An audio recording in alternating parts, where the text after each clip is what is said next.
यहाँहरू सम्पूर्णमा न्यानो अभिवादन सहित हार्दिक स्वागत छ पीएलआर एजुकेसनमा। शिक्षा सम्बन्धी यस्तै भिडियोहरू राख्ने क्रमलाई निरन्तरता दिँदै आज कक्षा 8 को नमुना प्रश्न लिएर उपस्थित भएकी छु। यस भिडियोको अन्त्यसम्म हेरेर मन परेमा लाइक, कमेन्ट र शेयर गरिदिनु होला। साथै यस च्यानललाई सब्स्क्राइब गर्नुभएको छैन भने सब्स्क्राइब गर्नुहोला। अब लागौं नमुना प्रश्नतिर। आधारभूत तह उत्तीर्ण परीक्षा नमुना प्रश्न 2078। कक्षा 8 समय 2 घण्टा 15 मिनेट, पूर्णाङ्क 75। शुद्ध, सफा, मौलिक र सृजनात्मक उत्तरलाई विशेष प्राथमिकता दिइनेछ।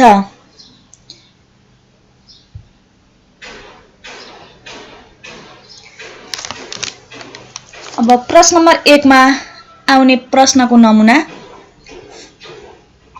समूह क मा दिएका शब्दको अर्थ समूह ख बाट पहिचान गरी उत्तर पुस्तिकामा लेख्नुहोस्। यसको पूर्णाङ्क 3 छ। यहाँ 6 वटा शब्दहरू दिएका छन्। प्रत्येक शब्दको जोडी अथवा अर्थ मिलेमा 0.5 का दरले नम्बर दिइनेछ। प्रश्न नम्बर 1 मा आउने नमुना प्रश्न यस्तै खालको हुन्छ। ल हेरौँ है त, म नमुना उत्तर पनि देखाउँछु। ज्यामी मजदुर, प्रिज्म त्रिभुज आकारको ठोस वस्तु, अकिञ्चन गरिब, तैनात खटिएको, बरकत शक्ति, जस्केलो घरको मूल ढोका बाहेकको अर्को ढोका। अब प्रश्न नम्बर 2, खाली ठाउँमा उपयुक्त शब्द भर्नुहोस्। यसमा पनि 6 वटा प्रश्नहरू हुन्छन्। प्रत्येक प्रश्नको 0.5 का दरले नम्बर हुन्छ। सम्पन्न शब्दको विपरीतार्थी शब्द डट हो। उत्पन्न, विपन्न, पचपन्न, विपन्न। हामीले सही उत्तर मात्रै लेखे हुन्छ। डट अनेकार्थी शब्द हो। काल, कापी, सास। काल। उपहार शब्दको पर्यायवाची शब्द डट हो। घुस, हार, कोसेली, कोसेली। डट अनेकार्थी शब्द होइन। यहाँ विद्यार्थी भाइ बहिनीहरू कतिपय यहाँ झुक्किनु हुनेछ। होइन भनेको छ। साँचो, झुटो, हार। यी मध्ये 3 वटा शब्द मध्ये 2 वटा अनेकार्थी शब्द हुन्, एउटा होइन। हामीले यहाँ जुन चाहिँ होइन त्यही लेख्ने हो। झुटो। आकाश शब्दको पर्यायवाची शब्द डट हो। गगन, सागर, बगर, गगन। नदीको समावेशी शब्द डट हो। काठमाडौँ, किताब, कर्णाली, कर्णाली। अब लागौं प्रश्न नम्बर 3 तिर।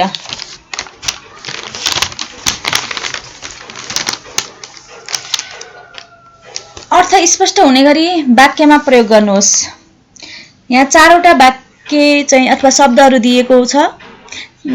4 वटा शब्दहरूलाई अर्थ खुल्ने गरी वाक्यमा प्रयोग गरेमा प्रत्येक वाक्यको 1-1 नम्बरका दरले नम्बर प्राप्त हुनेछ। यहाँ नमुना वाक्य मात्रै दिएको छ। सारङ्गी। मलाई सारङ्गीको धुन साह्रै मन पर्छ। ढकमक्क। फागुन चैत महिनामा लेकतिर लालीगुराँस ढकमक्क फुलेको देखिन्छ। पो। रितालाई बोलाएको कुसुम पो आइछिन्। हात्तीको मुखमा जिरा। थोरै खानाले नअगाउने राम आज आमाले एउटा सानो रोटी दिँदा हात्तीको मुखमा जिरा भयो भन्दै थियो।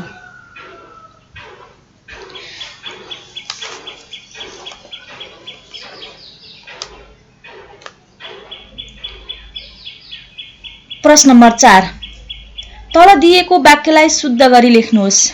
यसको पूर्णाङ्क 2 छ। यो वाक्यमा 4 वटा अशुद्धहरू हुन्छन्।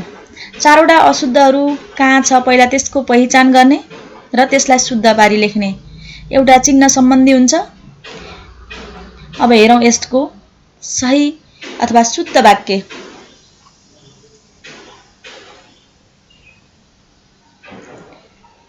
यहाँ उद्धरण चिन्ह, त्यसपछि यो परी दीर्घ छ, किरण चाहिँ ह्रस्व छ, पृथ्वीमा यो विभक्ति जोडिएको छ। यसको चाहिँ चारवटा अशुद्धहरुमा चारवटै मिलेमा 2 नम्बर, यानी प्रत्येक अशुद्ध अथवा चारवटा मध्ये जतिवटा मिल्छ त्यसको चाहिँ 0.5 का दरले नम्बर पाउन सकिन्छ। अब प्रश्न नम्बर 4 कै खमा तल दिएका शब्द समूहबाट शुद्ध शब्द छानी लेख्नुहोस्। यहाँ पनि चारवटा छन्, चारवटामा प्रत्येक प्रश्नको 0.5 का दरले 2 नम्बर पाउन सकिन्छ। जुन शुद्ध छ त्यो मात्रै हामीले कापीमा सार्दा हुन्छ।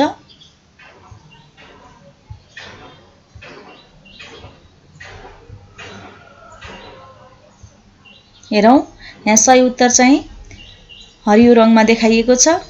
अरु 3 वटा गलत चाहिँ अथवा अशुद्धहरु रातो रङमा देखाइएको छ।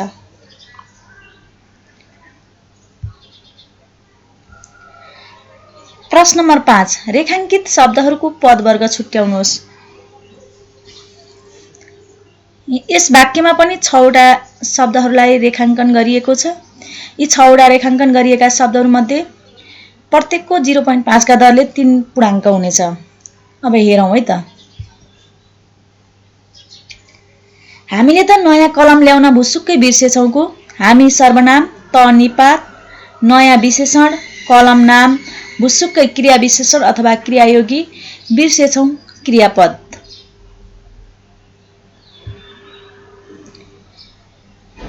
प्रश्न नम्बर 6 तलको वाक्यमा रेखांकित शब्दहरुको कारक र विभक्ति छुट्याउनुहोस्।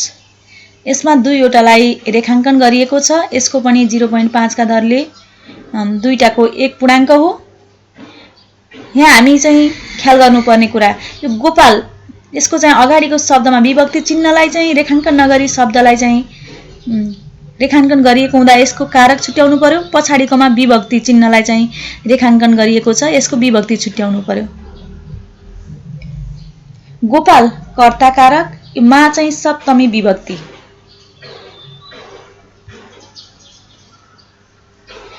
प्रश्न नम्बर 7 कोष्टकमा दिएका धातु र संकेतका आधारमा खाली ठाउँ भर्नुहोस्। यहाँ पनि 6 वटा प्रश्नहरु छन्।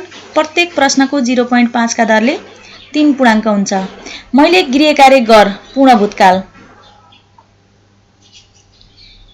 मैले गृह कार्य गरेको थिएँ अर्थात गरेकी थिएँ। साथीहरु कपर्दी खेल अपूर्ण भविष्यत।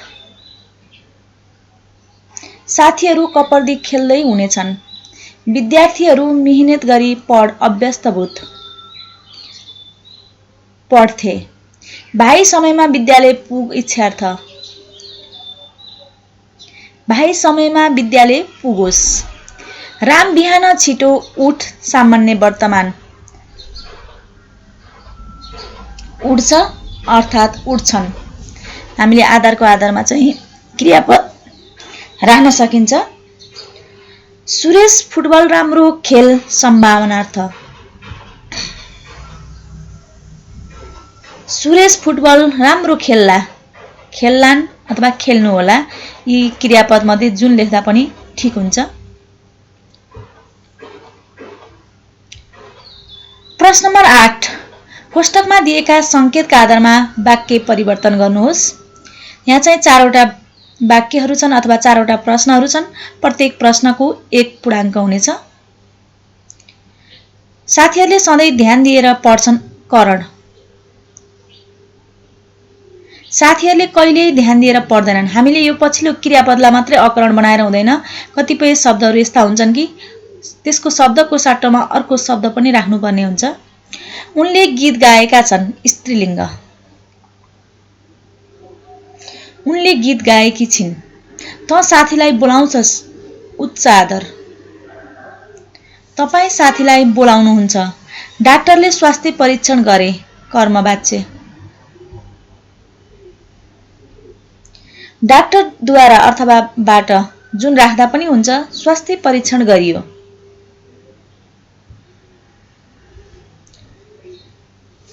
अभ्यास 9 अर्थात प्रश्न नम्बर 9 सामान्य भविष्यकालको प्रयोग गरी आफ्नो भविष्यको योजनाको बारेमा 4 वाक्यमा वर्णन गर्नुहोस्। यहाँ चाहिँ सामान्य भविष्यकालको क्रियापदको प्रयोग गर्ने भनिएको छ। यी चाहिँ प्रत्येक 4वटा वाक्यको एक एक पूर्णाङ्कको दरले हुन्छ। यो आफ्नो तरिकाले लेख्न सकिन्छ। यसमा चाहिँ अशुद्ध भएमा त्यही अनुसारको नम्बर कम हुन्छ भने बनाइएका वाक्यहरू यहाँको निर्देशन अनुसार जुन कालमा हुनुपर्ने हो त्यही अनुसार लेखिएको छ र शुद्ध लेखिएको छ भने यसमा 4 नै नम्बर पाउन सकिन्छ। विद्यार्थी भाइ बहिनीहरू यस्ता कुरामा विशेष ध्यान दिनुहोला। अब प्रश्न नम्बर 10 तल दिएको अनुच्छेद पढी सोधिएका प्रश्नहरूको छोटो उत्तर दिनुहोस् भनेको छ। यसको चाहिँ पूर्णाङ्क 5 5वटा प्रश्नहरू हुन्छन्। यसैको आधारमा यही दिएको अनुच्छेदको आधारमा रहेर हामीले उत्तर लेख्नुपर्ने हुन्छ। जस्तै प्रश्नहरू ती माथिकै अनुच्छेदमा अथवा माथिकै दिएको अनुच्छेदको आधारमा प्रश्नहरू दिएको छ। यसमा पनि हामीले यही दिएको गद्यांशमा निहित भावना र परिधिमा रही दिएका शुद्ध, स्पष्ट, सरल र छोटो फेरि 1 वा 2 वाक्यमा उत्तरलाई लेखेमा प्रत्येक प्रश्नको एक एक नम्बरका दरले नम्बर पाउन सकिन्छ। अन्यथा चाहिँ नम्बरमा कम हुन सक्छ। त्यसैले हामीले उत्तर लेख्दा सकेसम्म शुद्ध, स्पष्ट, सरल र छोटो अथवा सकेसम्म 1 वाक्यमा टुङ्ग्याउने नभएमा 2 वाक्यसम्ममा लेखेर यो चाहिँ बोध प्रश्नहरूको उत्तर दिन सकिनेछ। प्रश्न नम्बर 11 मा तलको गद्यांशबाट 4वटा बुँदा टिपी 1/3 सारांश लेख्नुहोस्। यसको पनि पूर्णाङ्क 5 हो। यसमा चाहिँ मुख्य कुरा समेटी टिप्पण गरिएका 4वटा बुँदाका लागि 0.5 अङ्कका दरले 2 अङ्क। हामीले 4वटा यी सबैलाई यसको भाव अनुसार समेटेर लेखेका 4वटा बुँदाहरू भयो भने प्रत्येक बुँदाको 0.5 का दरले 2 नम्बर पाउन सक्छौं। त्यसैगरी मूल भाव समेटी 1/3 हुने गरी सारांश लेखेमा 3 अङ्क हो। त्यसमा चाहिँ भाषिक शुद्धतालाई ख्याल गर्नुपर्छ। विशेष गरी नेपाली विषय पनि भएकाले अझै भाषिक शुद्धतालाई ध्यान दिनुपर्ने हुन्छ।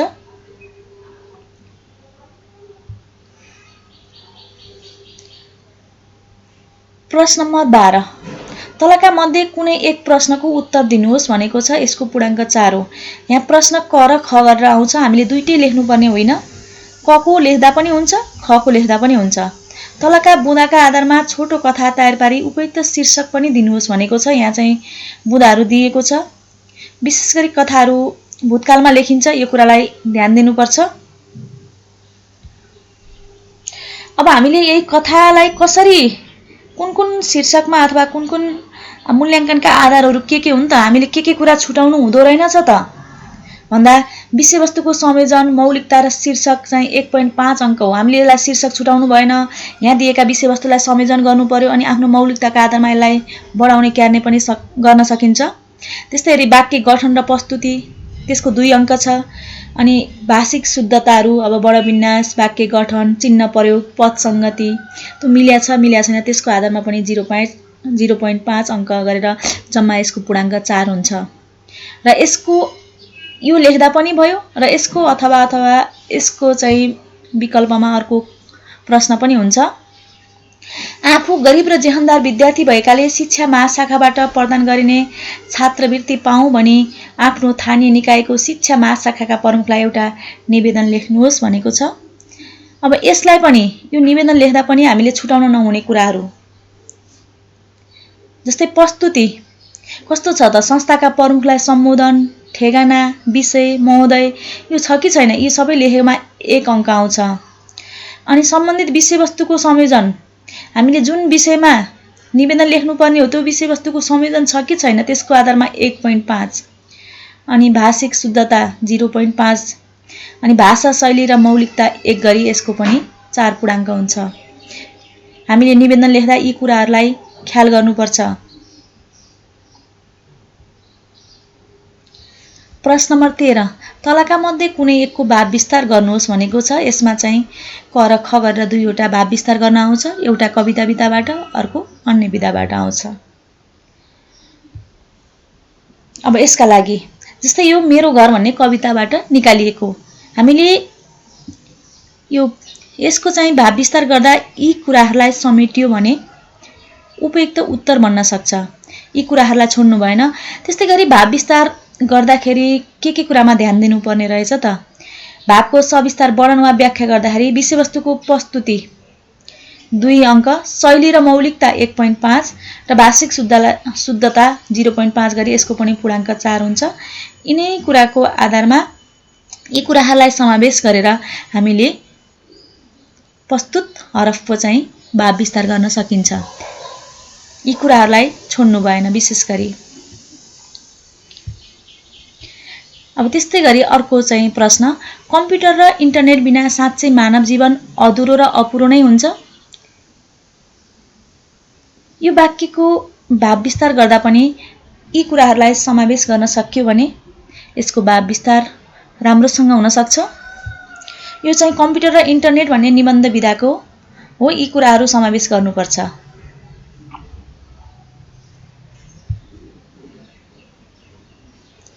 प्रश्न नम्बर 14, तलका प्रश्नहरू मध्ये कुनै दुईको संक्षिप्त उत्तर दिनुहोस्। यहाँ चाहिँ प्रश्न यसको चाहिँ पूर्णाङ्क 8 छ।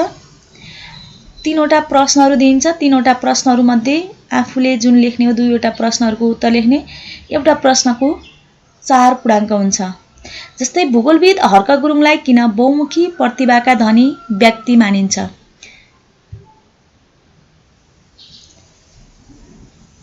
अब यो प्रश्नको उत्तर लेख्दा यी कुराहरूलाई समावेश गर्न सकिन्छ।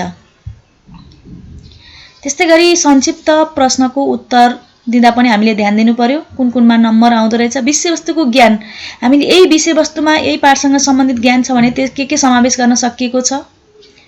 1.5 अङ्क। खँदिलो एवं संक्षिप्त प्रस्तुति, त्यसको चाहिँ 2 अङ्क। संक्षिप्त फेरि एकदम लामो बनाएर पनि भएन, त्यसलाई सबै कुरा समावेश गरेर खँदिलो तरिकाले विषयवस्तु प्रस्तुत गरेको छ भने त्यसको 2 अङ्क र भाषिक शुद्धतालाई 0.5 गरी 4 पूर्णाङ्कको हुन्छ। यो हामीले यो भूगोलविद हर्क गुरुङलाई किन बहुमुखी प्रतिभाका धनी व्यक्ति मानिन्छ भन्दा यी बुँदाहरूलाई समावेश गरेर उत्तर लेख्न सकिन्छ। प्रश्न नम्बर ख, आह्वान कवितामा नेपालको गरिबीलाई कसरी प्रस्तुत गरिएको छ? यसमा पनि यो आह्वान कविताबाट सोधिएको प्रश्न हो।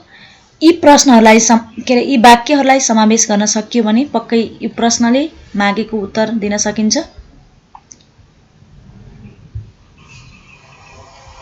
अनि प्रश्न नम्बर ग, भाग्य कथाबाट के शिक्षा पाइन्छ?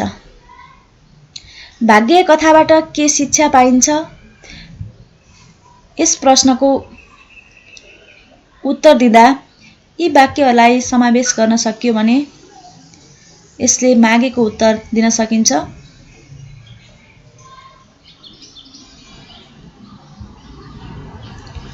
प्रश्न नम्बर 15, यदि तपाईँ मित्रता कथाको पात्र दुर्पद भएको भए आफ्ना मित्रप्रति कस्तो व्यवहार गर्नुहुन्थ्यो? आफ्ना तर्कहरू दिनुहोस्। यसको पूर्णाङ्क 4 हो। हामीले आफ्ना तर्कहरू, मनमा लागेका कुराहरू दिन सक्छौँ। जहिले पनि उत्तर दिँदाखेरि तार्किक प्रश्नहरूको उत्तर दिँदा 3 वटा अनुच्छेदमा दिनुपर्छ। पहिलो अनुच्छेदमा कुनबाट निकालिएको के हो भनेर, दोस्रो अनुच्छेदमा हामीले चाहिँ सम्बन्धित पात्रको बारेमा लेख्ने र तेस्रो अनुच्छेदमा आफूले गर्ने कुराहरू मैले यस्तो गर्थेँ भनेर लेख्ने र हामीले तार्किक प्रश्नको उत्तर दिँदा जहिले पनि सकारात्मक उत्तरहरू दिनुपर्ने हुन्छ। जस्तै यसमा विषयवस्तुको बोध 1 अङ्क, प्रस्तुतिकरण 1 अङ्क, सृजनात्मक, काल्पनिकता, तार्किकता 1.5 अङ्क। यो तार्किक प्रश्नै भएकाले तार्किकता यस्तो गर्थेँ मैले भनेर तर्कहरू दिनुपर्छ र भाषिक शुद्धतालाई 0.5 अङ्क गरेर जम्मा यसको पूर्णाङ्क 4 छ।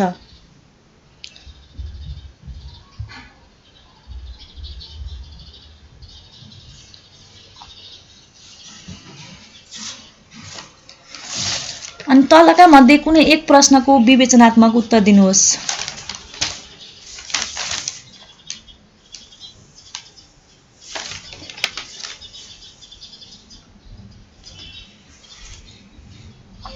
यहाँ पनि 2 वटा प्रश्नहरू सोधिन्छ। त्यसमा चाहिँ एउटा प्रश्नको उत्तर दिने हो। यसको पूर्णाङ्क 8 हो।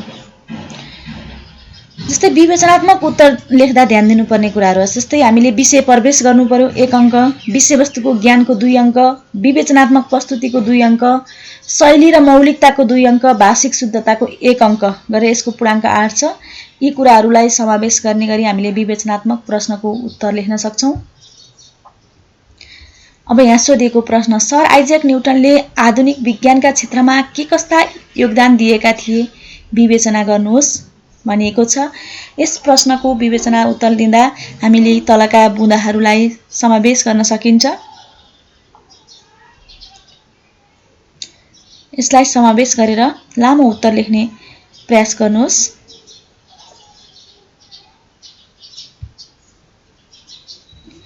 त्यस्तै प्रश्न नम्बर ख, एउटा घटना कथामा अहिलेका विद्यालय स्तरका विद्यार्थीहरूको के कस्तो मनोविज्ञानको विश्लेषण गर्न खोजिएको छ, चर्चा गर्नुहोस्।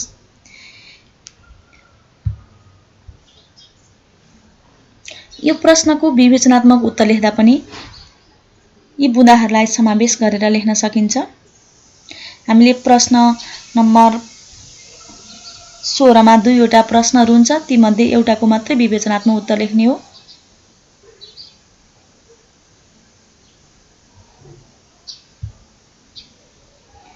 त्यस्तै गरी प्रश्न नम्बर 17, तलका मध्ये कुनै एक शीर्षकमा 150 शब्दमा नघटाई निबन्ध लेख्नुहोस्। यसको पूर्णाङ्क 8 हो।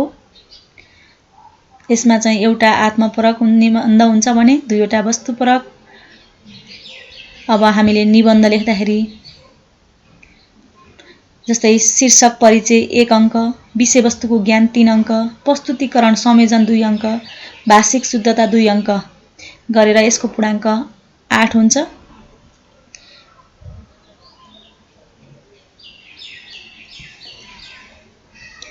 विद्यार्थी भाइ बहिनीहरू, आधारभूत तह उत्तीर्ण परीक्षामा आउने प्रश्नका नमुनाहरू यिनै हुन्। हामीले परीक्षामा समयको ख्याल गरेर नआत्तिकन उत्तर लेख्नुपर्छ र भाषिक शुद्धतालाई ख्याल गर्नुपर्छ र सबै विद्यार्थी भाइ बहिनीहरूको सफलताको शुभकामना। धन्यवाद।